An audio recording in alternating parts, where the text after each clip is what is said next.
All right, it says we are live. We'll give it a couple of moments to kick in.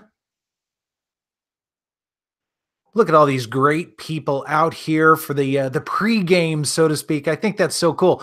It's been a lot of fun to watch the conversation. Yes, I've been kind of peeking in on you guys and seeing what all you guys have been talking about. Some really good conversation before. But before we get into all of that, Honest Outlaw joining us tonight. How are you, my friend? I'm good. I'm good. How are you? Doing all right. We had a couple moments to catch up for a moment or two and talking about the cold right now, and so I'm curious to know everybody out in the crowd because everybody's kind of spread out, not only all over the country but in other places as well. What is the temperature like there? Because I know here it's about zero with the wind chill. Honest, you were saying it's how cold there? Like -20, -30, somewhere between that and then today. You posted something on Instagram the other day. You were showing that it was either Instagram or video. I can't remember now, but It it was was actually uh, it was colder where you are than in Alaska, which is just mind blowing. yeah, Antarctica actually, which is worse. But I've heard that it's summer in Antarctica, so maybe it's not that big of a deal, but still pretty ridiculous. Oh, that's just crazy. So we should all be summer vacationing in Antarctica, is what you're saying. Yeah, they're having a heat wave in Australia right now. I got a buddy down there, so he's making fun of me. It's like 116 or something there right now. Makes no sense. 116 degrees. People have been saying, and I'm not going to get into the whole climate thing by any stretch, but I do find some of that stuff kind of fascinating, fun to watch documentaries and that sort of thing. But they're saying that each year we're starting to get progressively more dynamic with our weather, and especially big weather events like hurricanes and tornadoes and things like that. And so I think we are actually starting to see that a little bit. I mean, it really is absolutely crazy. Yeah, I would agree with you. It's the weather's been weird. I mean, I wouldn't say the extreme cold's been any worse than it was when I was a kid, but I think it's been hotter in Iowa for sure. I mean, it's always been kind of cold here. Like I remember winters where we'd throw up like water and it would freeze before it hit the ground and stuff. But the summers seem to be getting longer, and we seem to be getting less snow per winter. So that's good for me, I guess. I mean, I work outside, so global warming's good for me. Right, right.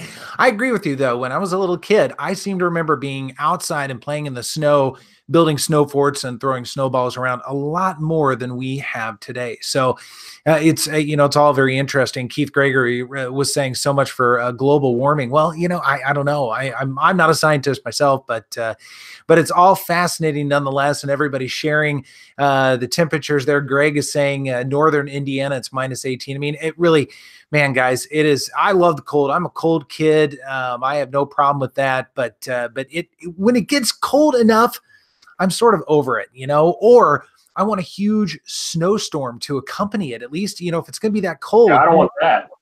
Well, yeah, okay. I could totally I understand don't that. want that. Yeah, I don't mind the cold, but as long as it stays above zero and there's no snow or rain, I don't care at all.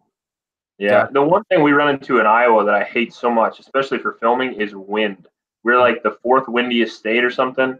I mean, you get that in Kansas too, I'd imagine. There's nothing to block it. So Right. there's just 30-mile-an-hour winds here all day, every day. And, it's hard because we'll put like a dead cat on it and we'll use the road mic and we'll use everything else to try to block it. And people are still like, get a new mic, you piece of shit. I'm like, I can't help it. Well, it's funny though, and you occasionally make a comment about that. Hey, sorry about the wind and that sort of thing. And I'm typically watching YouTube on my main living room television with the stereo and all that kind of stuff.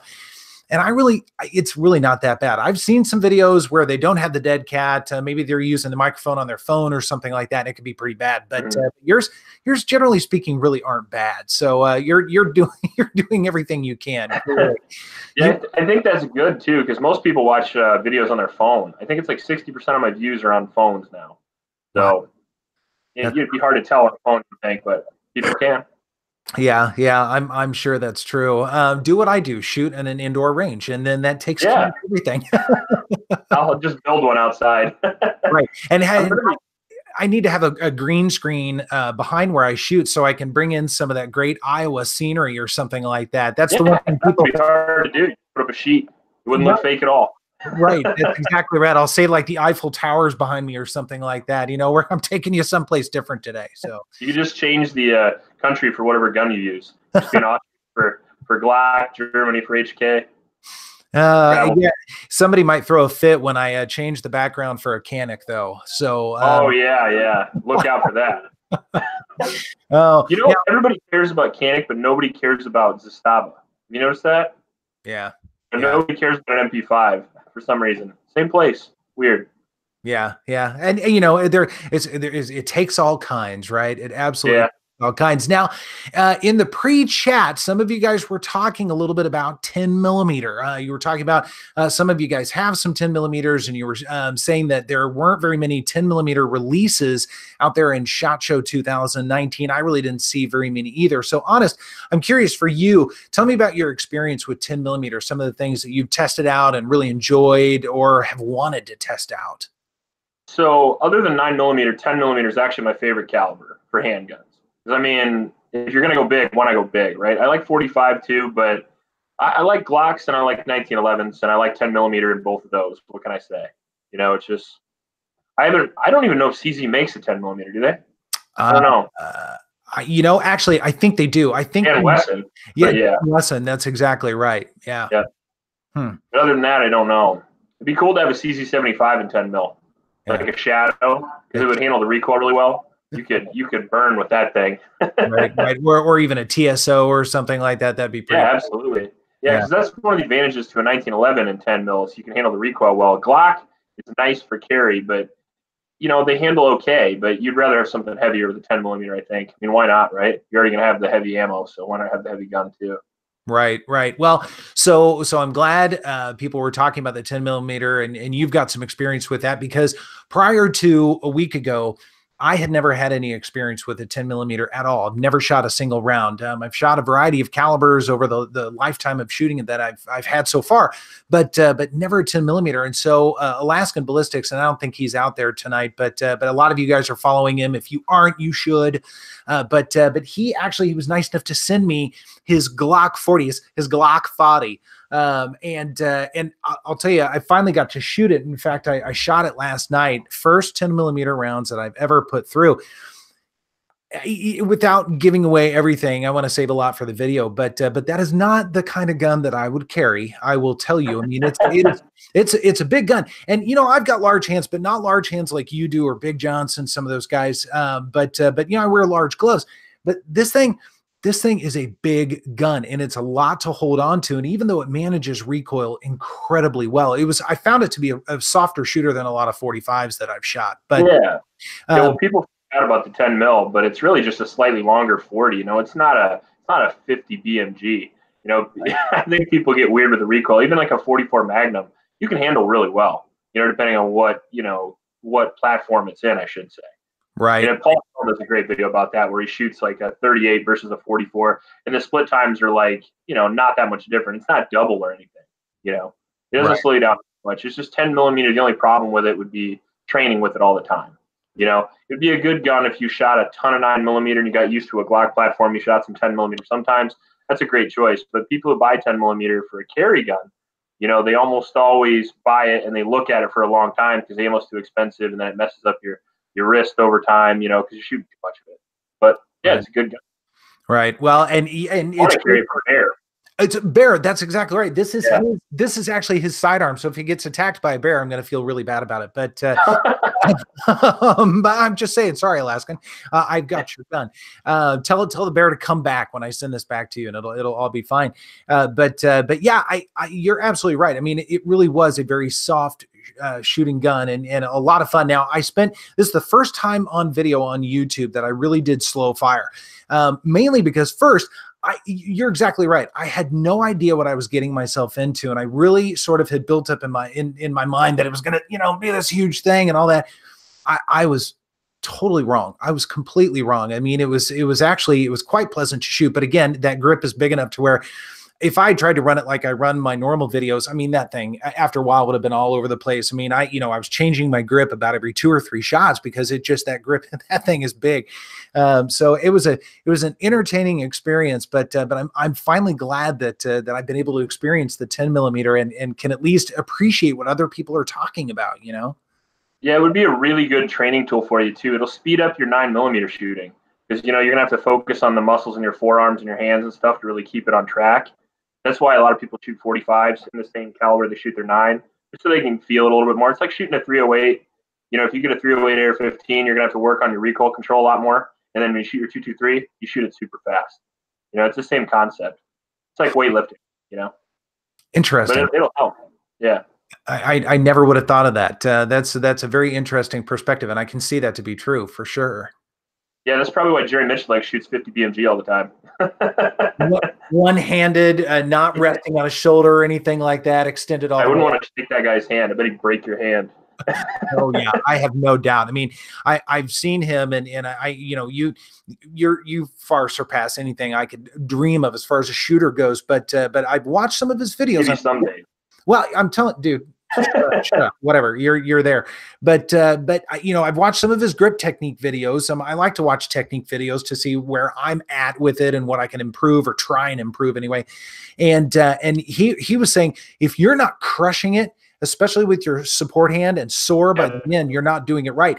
And that's something I am not doing right. And part of it is I've lost a lot of dexterity, you know, drumming for 30 years. I mean, I really kind of destroyed my hands a little bit with that. So I've been trying to kind of build that back up a little bit as best I can. But that, I think that is a real failure point. If you're not supporting properly, that's where things start to get all wild and out of control, you know?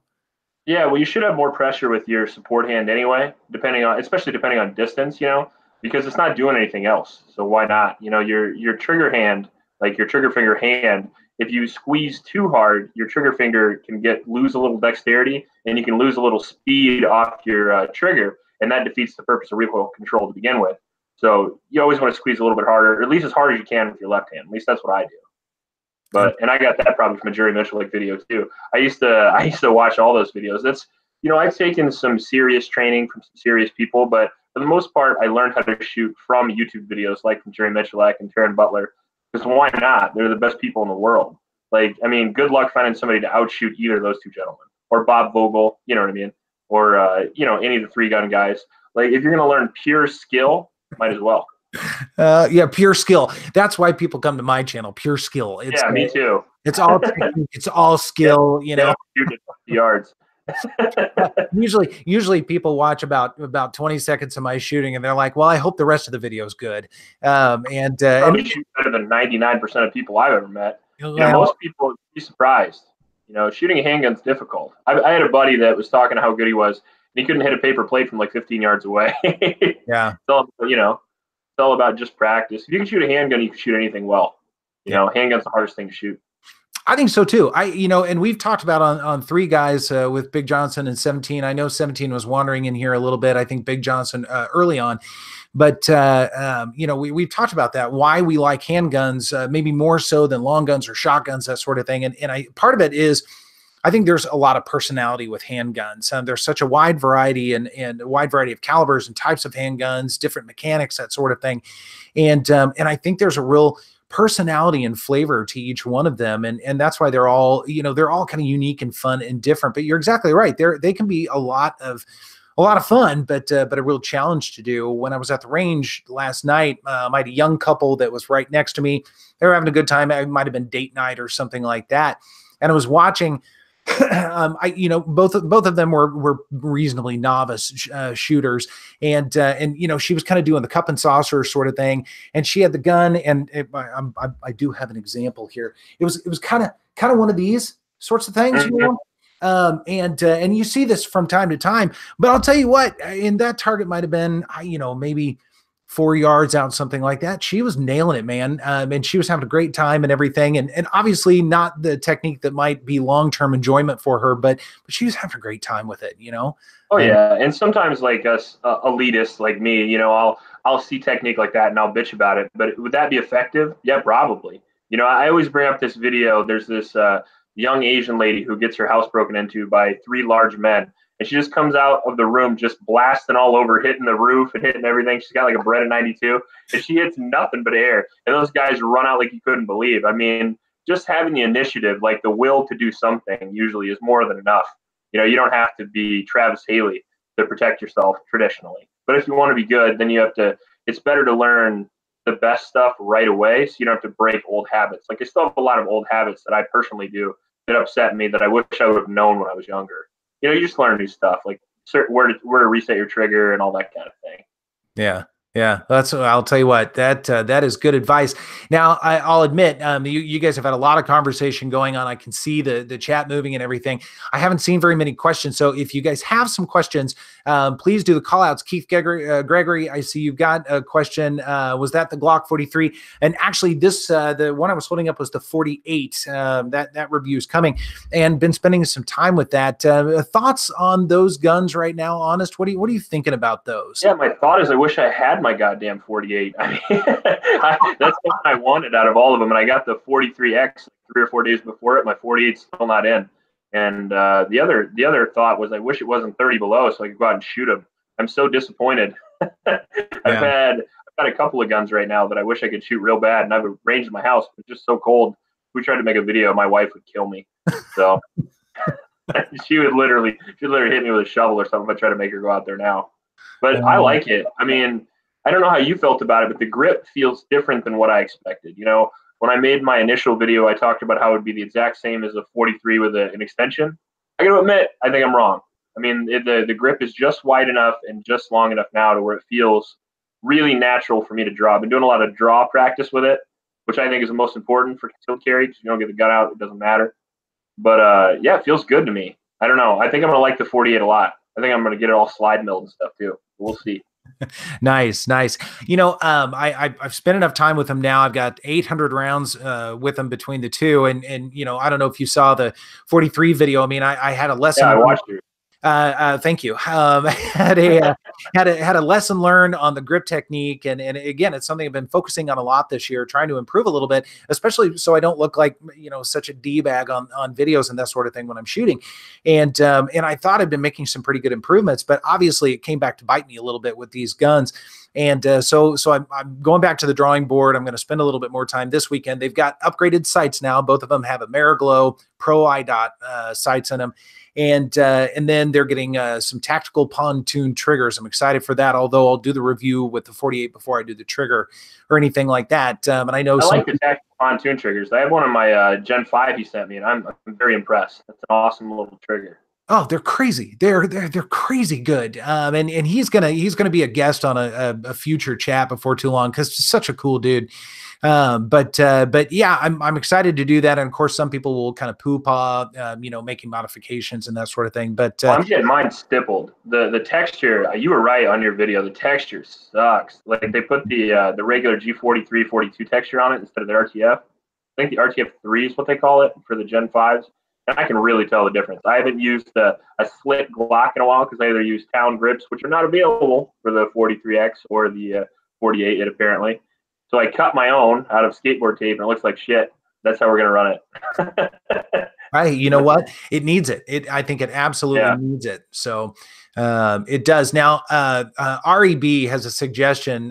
He said that we need to review the Witness Polymer Carry Producer. And then he says the Tangfolio in 10 millimeter. So he's suggesting a Tangfolio in 10 millimeter for us. That would be good. I didn't even think about that because Tangfolio makes really, really good guns. CZ clones, high quality CZ clones for the most part. I would get a steel one for sure. I don't know if I'd get a polymer one, but I'd get a steel one for sure. Yeah. I actually have a good custom shop. You should ask the people in the comments if they know a good Tangfolio custom shop. I'd like to buy one of those cheap ones and get it all set up. Okay, you guys have been challenged. So we need to know. You got to fill them in, man.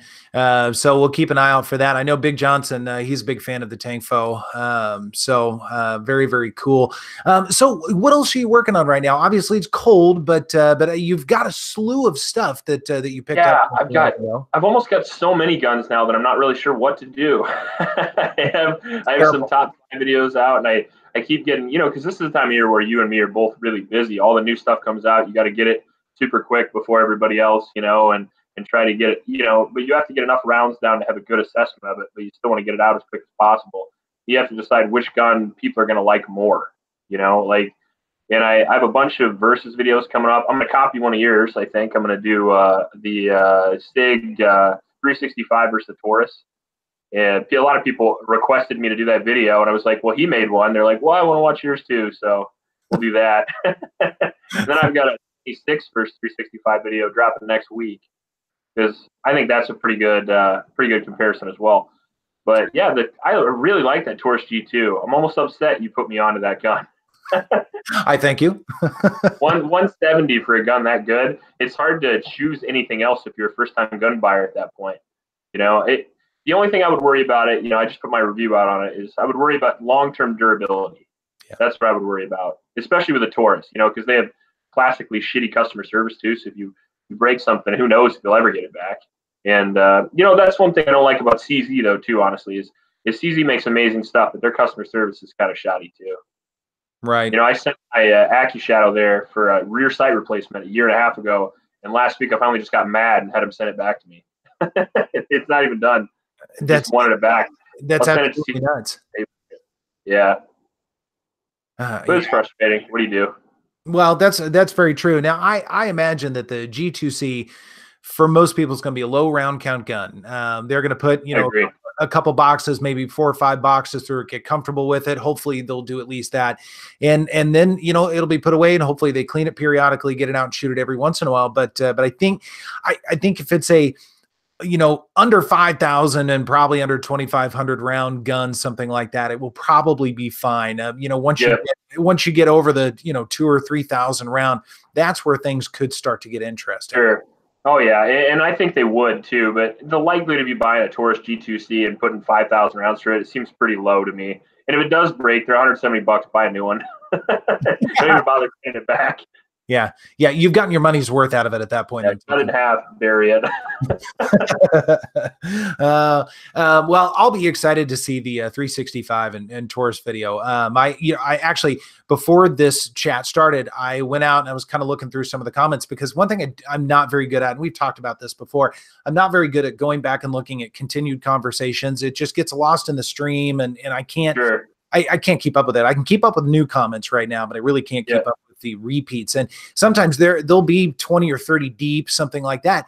And remarkably, I really thought that video was going to generate a significant amount of hate. I thought people were going to be standing outside the house with torches and all that kind of stuff.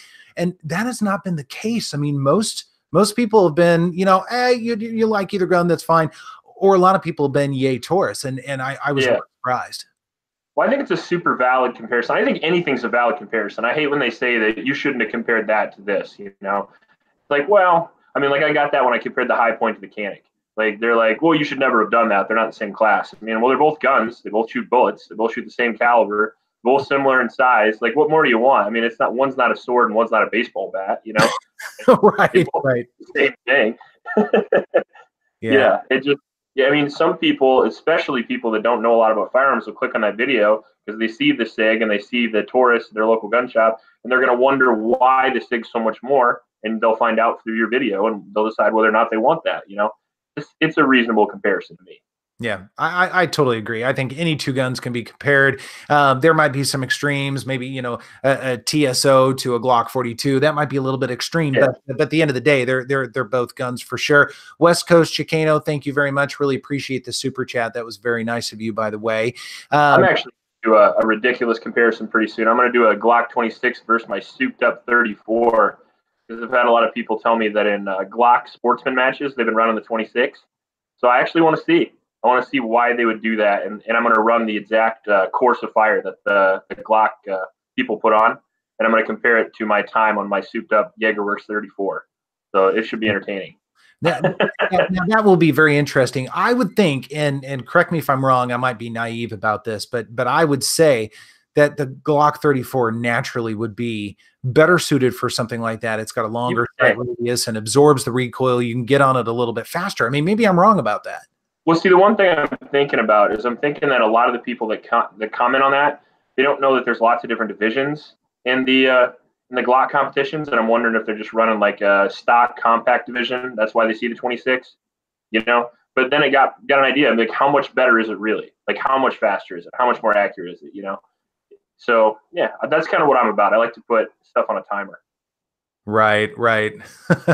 Well, hey, again, to everybody out there, if there have been some questions, if I've missed something, I really apologize for that. Be sure to put a little call out, the at KS Gun Guy or at Honest Outlaw, so we can see your questions. So I want to make sure to answer anything like that. I know you guys have had some great conversation going out there. I do see Johnny Danger is asking you, how's your Glock 34? Since you're talking about that, really enjoyed your video about. And then it got cut off a little bit, but how are you liking that 34? Well, I love the Gen 5. The Gen 5 is gone right now. It's at Jaegerworks. It's going to get stripped up, but I have both my Gen 4 still, and I sold my. I originally at one point I had 4 Glock 34s. So you can tell that I like them, but yeah, my Agency Arms is actually gone. I sold that the Ultimate Glock. I sold it for a Wilson Combat 1911, and I think people are not going to like that, but I'm a 1911 guy, so I wanted one. You know what? I would have done the exact same thing. I would be totally okay with that. Yeah. That seems like a fair swap right there. Yeah, and I'm thinking about getting another 1911 too. I want to get the Dan Wesson Vigil because I looked up a bunch of reviews on it, and there are 0 on YouTube, and I was like, well, okay, maybe I'll just get the full one and just run the shit out of it. But yeah, I put it on my Patreon and see if people wanted it, and they said they did, so maybe I'll get one shortly. Nice, nice. Dan Wesson is still on the list. They look absolutely amazing. And 34s, I'm actually getting ready to do a Polymer 80 34. So I'm excited about that. That may be the last Polymer 80 I do for a while, unless something gets worked out with someone at some point in time. But I really wanted to complete what I consider the set that I really enjoy: the 26, the 19, and the 34. So I'm getting ready to shot 34 a bunch. I used to compete with a 34 years ago, and it was a Gen 3. It had a Vogel competition trigger in it, and I think they were True Glow TFX Pros or something like that. I mean, it was a great gun. I love that gun, and it had a phenomenal trigger in it. Have you tried it with the slide milling? It makes the recoil impulse a lot different, and it makes it move a lot different too. It makes it feel a little bit weird. You have to get used to it. Yeah. Like when I first got mine slide milled, I was kind of surprised because the recoil, you have a lot less slide coming back now. So it makes the recoil a little bit faster, and it makes it a little bit more snappy towards the down end of the recoil. So it makes you like adjust to it just a little bit. So if you ever get your slide milled up, it'd be interesting to hear your thoughts. Okay. And the worst part is, to me, it doesn't make it any faster overall, but it makes it look a lot cooler. So that's why I do it. Okay. Well, this one will have lightning cuts on it. I'm already in works with a company, actually a company I've worked with before, and we're going to do a 34 together. So I'm excited. Now, there are a slew of questions out here. I've got some call outs. So I want to try and get everybody here as best I can. Mr. Creations, it looks like, what is your opinion on the B&T GHM9? So, and I'll tell you, I'm not familiar with that. So are you familiar with that? Is that the sub gun that Grantham just reviewed? I think it is. Yeah, I guess I heard they're good things. I mean, I've heard good things. I haven't ever tested a B&T, but I've never seen a bad review on one. I mean, from a reputable person. And they've got a lot of innovative stuff as well. So, I mean, I'd say go for it if that's what you want. Almost all 9mm sub guns that are worth a shit are either blowback or delayed blowback or roller lock. So, I mean, there's not a lot of new stuff going on out there. I guess the SIG MPX is gas, right? Yeah, that's a good question. I'm not sure. I think it might be a gas gun, but most of them feel the same, and as long as they're reliable, go nuts. Yeah, nice. Oh, what's your favorite? What do you like for sub guns? For sub guns, I mean, if I could have my choice, I'd get an MP5. I would too. That's my favorite. I could watch Die Hard every day of the week and be happy with it. So I get the K though. I like the short one. It looks so good. Hey, have you ever shot one? The roller blowback really does tame it a little bit. I have not shot an MP5, but I've shot a Zenith clone, and I think we talked about that before. And that thing was awesome. They are awesome. Mm-hmm. I mean, compared to a regular blowback gun, they're a lot faster. I can say that. I shot I've shot a couple full autos at like machine gun shoots and stuff. They handle very well. Shoot an MP5 and then shoot a Thompson right after that and see which one you like. Thompson will shoot straight to the freaking moon, and the MP5 will stay right on target. Well, so Centerfire just got an MP5, and I don't know if it's an MP5 or a clone, but it's full auto. So I need to take that out and have a little bit of fun with it. So at some point in time. Now, I've got more. We've got a slew of questions here. So Jolly Roger USA was saying, curious if you guys have any experience with the SIG P210 target. What do you think? I don't, but I've heard it's a really good gun. I don't think I'll ever get it either, to be honest with you. I'm not the biggest SIG guy. I like the 226, but yeah, that's about it. Okay. Yeah. And unfortunately, other than handling one time at Frontier Justice when a SIG guy was there, I just got to handle it. I did not get to shoot it or anything like that. I mean, that grip is really different. It's it's very comfortable, but it's real different. It's real strange. So you like the Legion? I get so many requests to do the Legion, but it's just, it's a kind of an expensive gun. I just haven't got around to it yet. If I find somebody that's willing to give me one, I'll definitely try it. But yeah, that's one of my more requested firearms. I almost picked up a Legion 238. I actually like the 238 in the 380. I think they're fun. I'm not as fond of the whatever it is, the 938, I think it is, in the 9mm, because that thing is it's like 16 ounces to me. I love that gun. and that's, I'm not. I don't mind a little bit of snap. I really don't. Yeah, it's snappy. It is snappy. That's a snappy gun. But the 238 is far more reserved and still has the exact same mechanics and feel and everything. And I do enjoy that. So I almost got one, but I talked myself out of it. The 230 was the 380 version was my wife's carry gun for a while, but she ditched it for a Glock.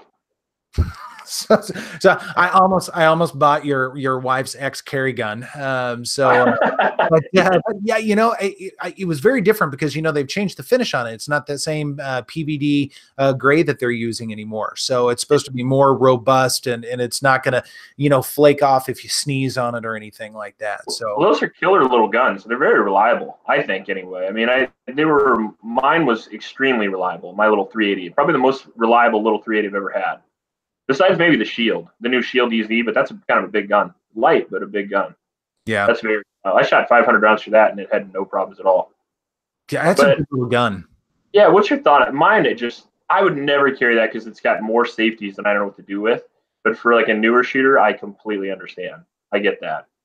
Yeah, I was able to get the no thumb safety version, which I prefer. So I prefer the no grip safety version. I hate the damn grip safety. Yeah, I do agree with that. All right, so Dexter had a question about how much time do you devote to dry fire practice? A lot. I do that a lot. My wife complains because I usually go to bed later than her, so all she'll hear is a bunch of clicking out here for like half an hour. Probably, I don't know, whenever I can. I just do 20 minutes worth here and there, target transitions or something. I've got a little USPSA course set up in my basement sometimes where I put little targets on the wall. Kind of a nut job. How you get good, though. I think that's awesome. I take things a totally different way, and you probably can see this coming. But the rare times that I sit on the couch and actually watch a TV show or a movie, and anymore, I'm busy enough to where I really don't turn on the TV very much. But when I do, that's actually when I'll sit down and I'll have a gun, whatever it is, and I'll dry fire it. And it's kind of an opportunity for me to just get used to a firearm, especially if it's new that I'm getting ready to review. So I can kind of break in the trigger a little bit, but get a feel for what it's like. I'll do a lot of target. I mean, I'll lock onto something like a cup across the room or something like that. And I'll do some dry fire. I mean, I'm not standing, I'm not holstering, I'm not doing any of that stuff, which I probably should. But I'm really just trying to get acquainted with the firearm, Yeah. I almost always do it with either my 34, my 1911, or my CZ, because those are my competition guns. And I've got a rig set up for each one of those that has an elastic belt inside the belt. It's like a double belt. And if you just put it over your shirt, it'll stick to your shirt and you can do draws like that. It's kind of a little cheap thing. So you don't have to even put on pants to do it. Just grab it on real quick and do a bunch of draws. That might be more than most people want to know about how you dry fire, but hey, whatever works, man. Yeah, I might do a video on that just to make fun of myself. That is fantastic. That is awesome. So Baldy Curious is wanting to know when we are going to finally do a Grand Power Xcalibur. Oh man, I keep wanting to do it, but it just sucks. I've heard it's a great gun, but there's no interest in it in my channel. you know. And a lot of the guns I buy from patron money. So a lot of times I ask them their opinion before I buy them, you know. And it seems like I really want one, but I got to find a good deal on one. How much are they? They're not that much, are they? Bald, correct me if I'm wrong. I would say $800 or $900, somewhere around there. Maybe even a little bit cheaper. He can shoot the shit out of his, so I mean, it's got to be worth something. He's probably got 5 or 10 rounds through his by now. Yeah. So Dave Gass wants to know, and you know, say what you want to say, but he said, do any of you make money on YouTube for all of your work? I make enough money to keep buying guns, and that's what I'm happy with. I can tell you that. I appreciate all the support I get because I can never get like something like a Wilson Combat or some of the cool guns I've gotten without YouTube. So I appreciate everybody for that. Nice. Well, I echo that sentiment. Obviously, I mean, we appreciate everybody coming on and sharing their comments. I mean, that to me, that's the most meaningful thing. I love the comments. But the thumbs up obviously helps because that helps keep that video going and gets a little bit more attention, brings more people on, all that kind of stuff, and everything is a trickle down effect rather. I'm to a point where I can pay for the ammo and the targets. Mm-hmm. And you know, maybe there's a little bit left over to kind of donate to part of a gun, but I'm still kind of on my own for all that stuff. Yeah, I'm definitely still employed. I can tell you that. I definitely still have another job, but hopefully someday I can military arms channel it up and just do it for a living. But until then, I don't know. It's going to be a lot of fun. And you're right about the comments. You know, I've became a much better shooter since being able to do it for the channel. And that's one thing I try to do is I always try to get out there and do drills with everything and, you know, just try to become the best shooter possible. And YouTube's really helped out with that. Plus the information. You know, you wouldn't believe how much you learn about a gun until you put a video up about it and find out all the shit you didn't know in the comment section below it. And then you want to immediately put up another video. Right. Well, I've learned. Okay. So, I mean, hopefully everybody sees that, you know, you and I are transparent with our videos. And if there's something we don't know, just, hey, somebody leave it down in the comments. And sure enough, I mean, I wasn't sure about whether the 48 or the 43X had marksman barrels because at the time when I did my research for the videos, it didn't say that on the Glock website. It had the basic specs and that was it.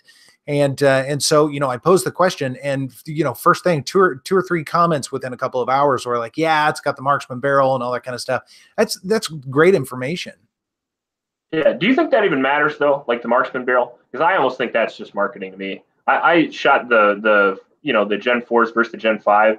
And I haven't noticed a significant like increase in accuracy besides the trigger. The trigger does help for me a little bit, but some people like the Gen 4 trigger better.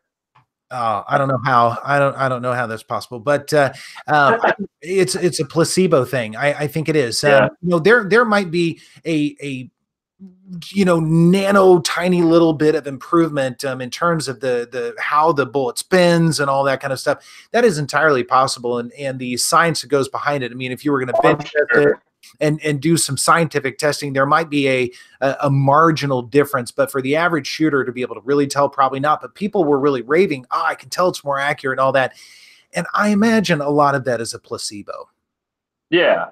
You know, I think people get wrapped up with, you know, tabletop accuracy because a lot of reviewers used to do that, you know, put it in a bench and shoot it from 25 yards. And I got 4 inches, I got 5 inches on this gun, you know, but who really cares about that? You know, at least I don't care. That's why I never do that stuff. It's because if you're ever going to shoot your pistol, because I do mostly pistol reviews, I think, you know, you do too, you're going to shoot it from standing, kneeling, or prone, you know, and most likely from standing, I feel like. So that's where the accuracy matters to me. So it matters more like what sights you have on it, like what trigger it has, you know, how good are the ergonomics, how far or close is your trigger finger to the web, you know. I think that matters more than your. I mean, obviously, good barrel. You wouldn't want a barrel that shoots like 10 inches at right 20 yards.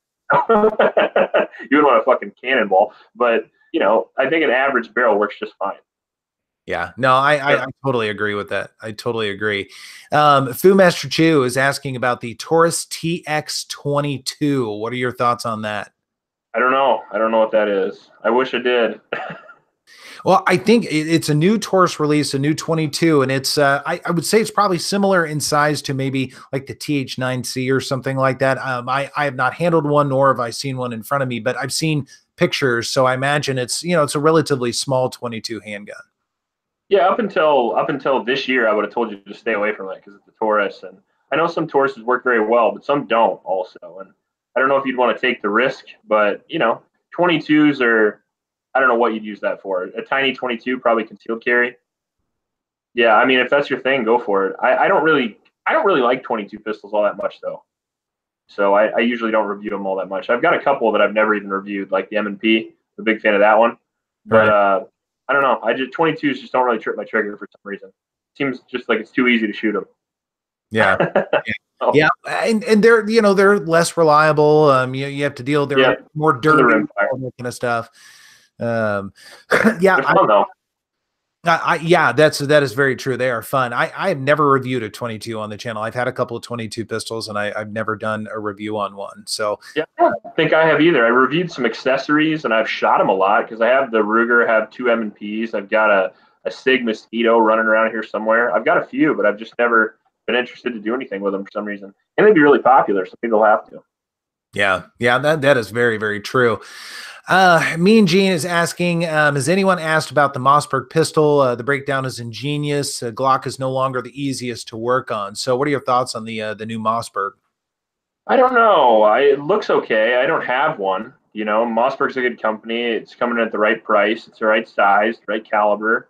It's got a lot of features people like. I mean, I think it'll do well. I mean, probably not like a Shield or a 43 or even a Sig P365, just because it doesn't bring anything new to the table. But I think it will be a good market for people who don't want the standard stuff. Yeah, yeah. It'd be a good solid gun.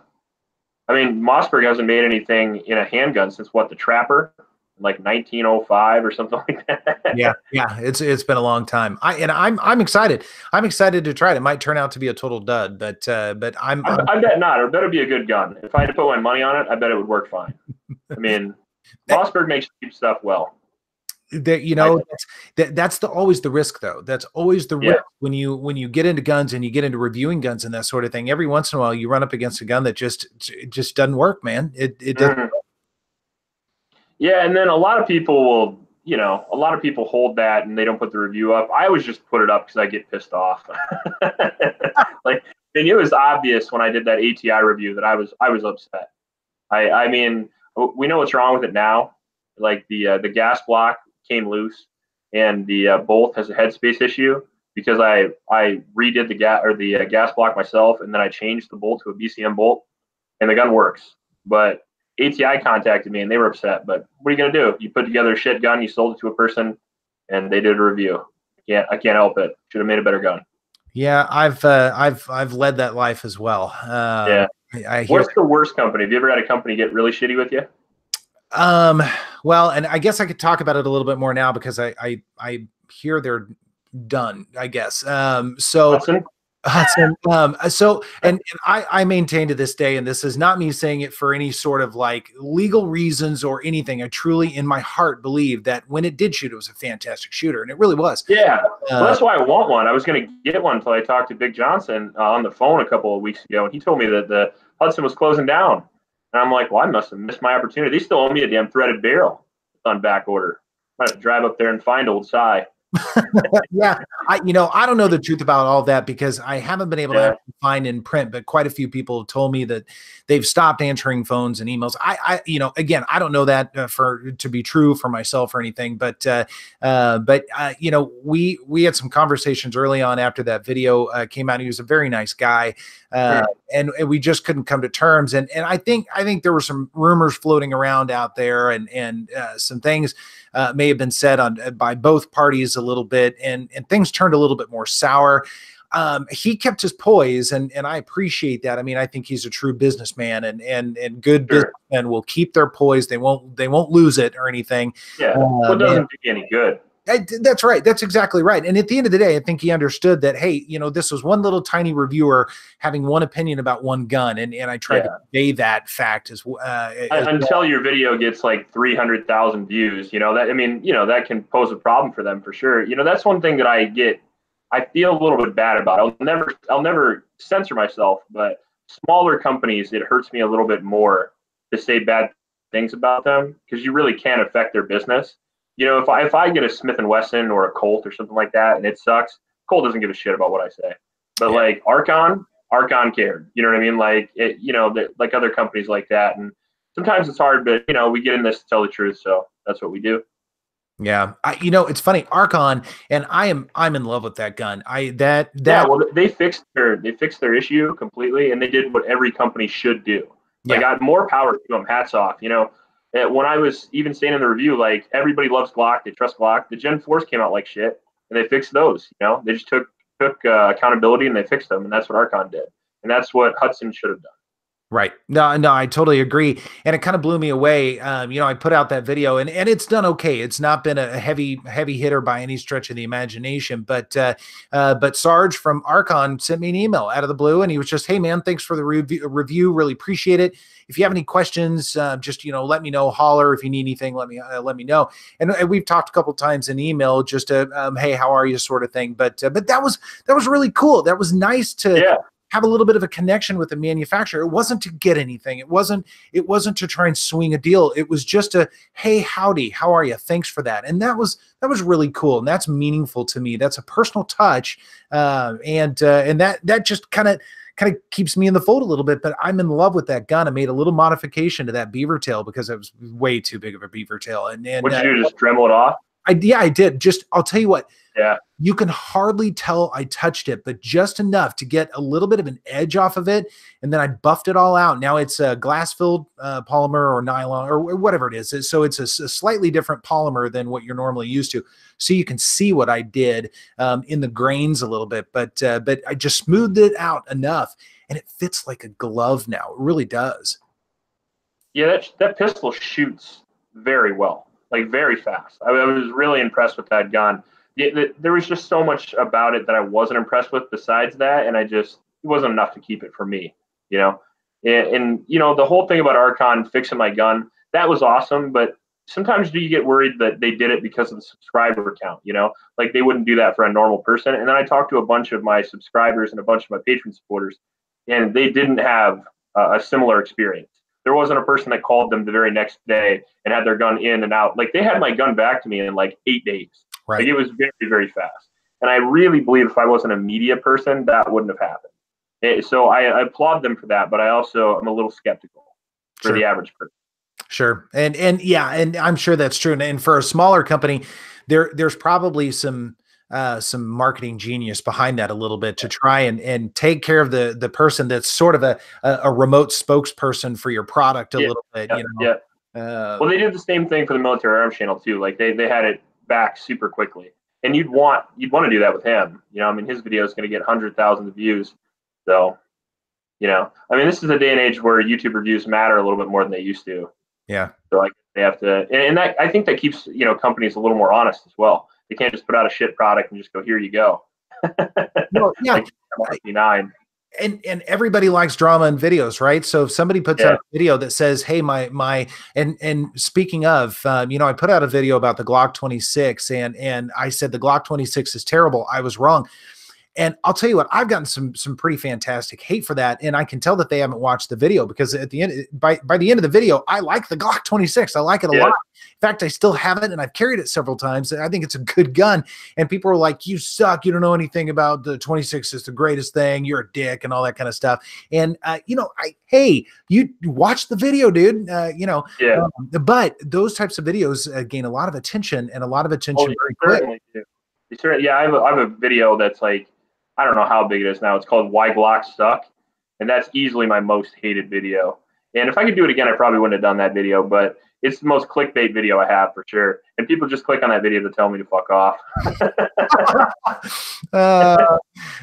Hey, speaking of that, Mile High Ed said that he told you on your channel. Let's see. He says, okay, so verbatim, "I told Honest Outlaw on his channel I owed you an apology on your take on carrying the Taurus G2C as a CCW after he tested it recently on his channel. You got it right, so I apologize." So he's apologizing for his take. So here's the thing, and I tried to make this point on the Glock 43 X video.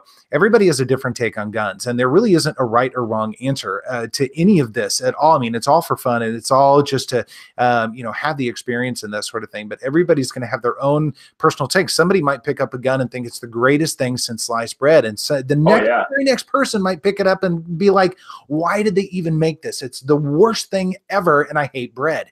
So it's a totally personal experience.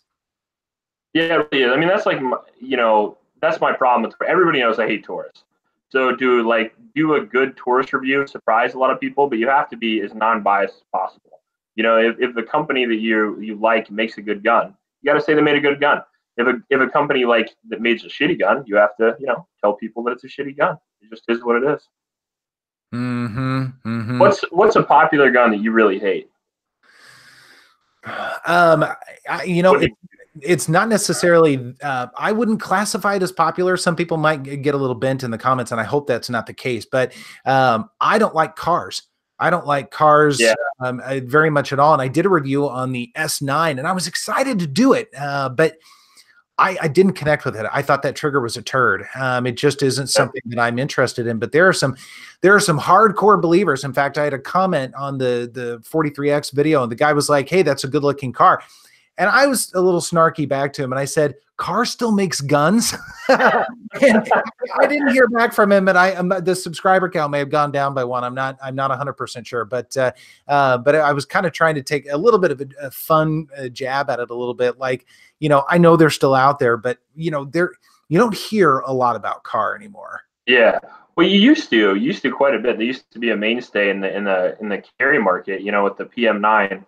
And they went to the CM series, the cheaper series. Mm-hmm. And I think people lost a lot of faith in them because, there's a huge difference in quality and reliability between those two, at least from my personal experience. Because one of the first guns I've ever purchased was I forget what it was, the 4-inch version. So it's basically a Glock 48, except it's a car. They even look similar, which is funny. But one is reliable and has a better trigger, and one's a car. Right. So, yeah, I don't like car. I need to do the M17 review or the X17. I forget from Stig, but I really hate the damn 320, and I understand why people like it. And I wish I didn't bash it because it's like the new military pistol and everybody loves it. But man, when I shoot that gun, I'm just like, why? Why do people like this? Well, I will warn you, if you do a 320, I don't care which model it is, whether it's an X series or a regular one or an M or whatever it is. If you're not very favorable about it, we all make fun of Glock fans because Glock fans are pretty hardcore, right? And I like Glock. They're not the worst though. But I will tell you, SIG fans are pretty crazy as well. Yeah. That video I did with the RX coming back, and I thought the trigger wasn't as good. Oh man, I got some pretty good hate for that one.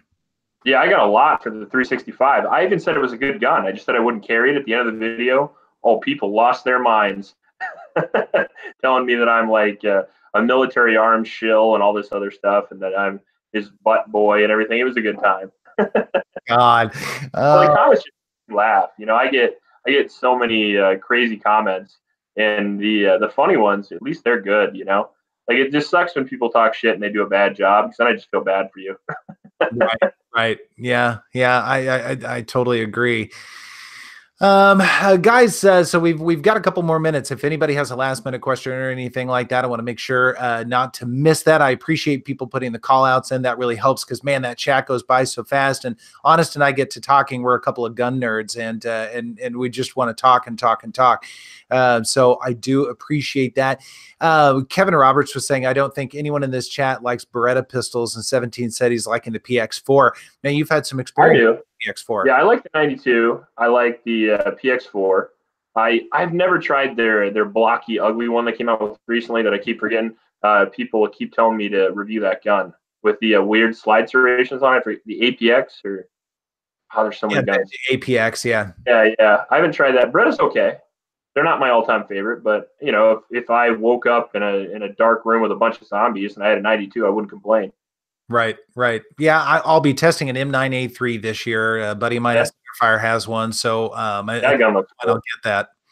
I Yeah. wish my M9 had more texture. Gotcha. The lock grips on it doesn't slide around quite as much. And I've heard that you need to change the trigger too. You need to put a different trigger spring in it. But I don't know. It's a gun that I like to look at and don't like to shoot quite as much. So I haven't done anything to it yet. I found I had an old 92 years ago, and like slow fire for accuracy, it was a very accurate gun. It really was. It was just heavy enough to where it was kind of a delight to shoot. But as I started to get into shooting a little bit faster and working on that kind of technique, it didn't fare so well. And part of that is, and we've talked about this before, when you get that distance between, you know, the reset and the wall, and it gets further and further away, that's where I really start to struggle. It's one of the reasons why I don't really care for the P07, the P09, things like that. There's a huge gap in there. What I don't like with the 92 and the M9 series so much is I burn my hand a lot on the slide because, you know, it's got that gap. And I don't love that. And there's a couple other things I don't love about it. I don't like the slide mounted safety / decocker. I think that's a dumb design. But I like the history of it and I like how it looks. So I respect the gun. You know, it's like the HK squeeze cocker. That would never be my carry gun, but I like it. You know, I would never carry a Colt single action either, but it's classic. You know, you got to love it. Right, right. And time for one more question. It's a great question to end this. William Schilling is saying, what's both of your favorite pistols of all time? So what's your favorite pistol of all time? Oh, that would be tough. I mean, it definitely depends on what I'm doing with it. I mean, over everything, if I had to pick one gun, I would pick a 1911. Which one? Oh, I don't know. Man, probably a Dan Wesson Valor, maybe. Maybe my Wilson Combat if I get it, but we'll see. Okay. Okay. Just 1911s are classic. That's funny. I too would go 1911, and I would actually say a Colt 1911, an old World War II Colt 1911. That's what I cut my teeth shooting. It's the first gun I shot as a little kid, and I'm like you. I love 1911s. I will always love 1911s. Now I've gotten into 9mm because they're a lot of fun and they're just so easy to shoot. But man, any 1911, and I'm going to enjoy it. Yeah, I think second place would be a CZ Shadow, and I think third place would be a Glock of some kind. Glock 19, maybe. Nice, nice. Well, this is we could go on forever about favorite guns. Yeah. And so, guys, we definitely are getting towards the end of the evening here, but we will do this again. We're a couple of gun nerds, and we just like to talk guns and talk guns with all of you guys. Thank you guys very much for the great questions. I feel like we probably missed a few this time, so I owe you guys coming back and getting some more questions on the next chat for sure. And I'm looking at doing this probably maybe every 2 weeks. That seems kind of realistic. Every 1 week might be overkill a little bit, so we'll have to play that by ear. But Honest, what's coming up in the very near future for you? Oh, I just finished filming a few reviews. I just did the my home defense gun. Spoiler alerts, Block 34, and I talked about like some of the stuff I put on it, and then I just filmed the Lionheart LH9, the PX4 Storm, and the Taurus G2C. And I just put that one out yesterday. So I'll have a few things coming. I got a top 5 video, top 5 guns that I'll never buy. And I don't know if I'll ever get done editing that damn thing. Those top 5 videos take so much editing time. So they always get like pushed back. Yeah. Yeah. What are you up? A lot of stuff. I've got that Glock 40 10mm. I'm excited to put that together. The Glock 48's coming up. Several different products. I'm working on part 2 of the first AR build. All of that is finally done tonight, so I need to get that out as soon as possible, and just all sorts of stuff. I mean, we're kind of getting to a place where we're very busy. There's always stuff. You're saying you've got a pile of stuff you don't know where to start. I'm sort of in that same boat a little bit as well. And I've got 4 more guns on the way here very soon. And I've got like, I have a M16 clone, a SOCOM M1A, which I just got from a reviewer. Thank you. That's awesome. And FNX 45. Yeah, I just got so much stuff. That's awesome. Good. That's awesome. Well, and it's all for fun, man. It's all for fun. And all that kind of good stuff. Before we go, what was your favorite gun of last year? I wanted to know. Favorite gun of last year's Shadow 2, without question. Shadow. You got to pick a different one. Okay, all right. PO1 Omega. Oh, really? Yeah. No, I'm gonna have to try that. Yeah. PO1 Omega. Now the TSO, I would say, is probably a close third. The TSO is an incredible gun, but admittedly, I haven't spent as much time with that, and it's not as practical for putting on film a bunch of different times with different comparisons in my mind. So the PO1 is just an amazing gun, really is. What do you like more? Do you like the Omega trigger better than the standard then, like the curved trigger? If I'm not going to touch the gun, if I'm not going to do anything to it, yes. If I was going to modify it, if I was going to do some sort of which Cajun Gunworks or CZ Customer, anything like that, I would go with the regular one because they're a little bit more moddable. Yeah, I was thinking about going a PO1, but I was thinking about sending it to Cajun Gunworks. So I'm trying to decide whether I want to get an Omega or not. I don't mind the PO7 trigger, but I like my Shadow trigger more. So if I could get it more like that, I might go that route. Yeah, go with the regular one, and if you can, find a steel one. That would be actually really cool. Okay, we'll see. Yeah. We'll see. Maybe we'll see it on the channel soon. Go out and buy it on Gunbroker tonight. Yeah, and if you can't find something, I'll send you my Omega. So okay, yeah, we'll have to trade up pretty soon. You're not that far away. I've got a few things. Yeah. Well, I've got one already that I want to send to you, so we'll talk about that after the show. But anyways, let's wrap this up for this time. We'll save some for our for the next time around. But guys, as always, thank you so much for hanging out on Tuesday. We'll be back tomorrow night with the rest of the guys for the 3-Guy Gun Chat. So looking forward to that. Honest, it's always a pleasure, man. I love nerding out with you on guns. This is so much fun. Yeah, you too, man. Let the guys know I said hi. Missed them on this, so maybe I'll talk to them again sometime soon. Absolutely. We will do this again for sure. But again, everybody, thank you so much for joining us. Really appreciate it. We'll see you next time, and have a great night. Stay warm and stay safe. See you later. Bye.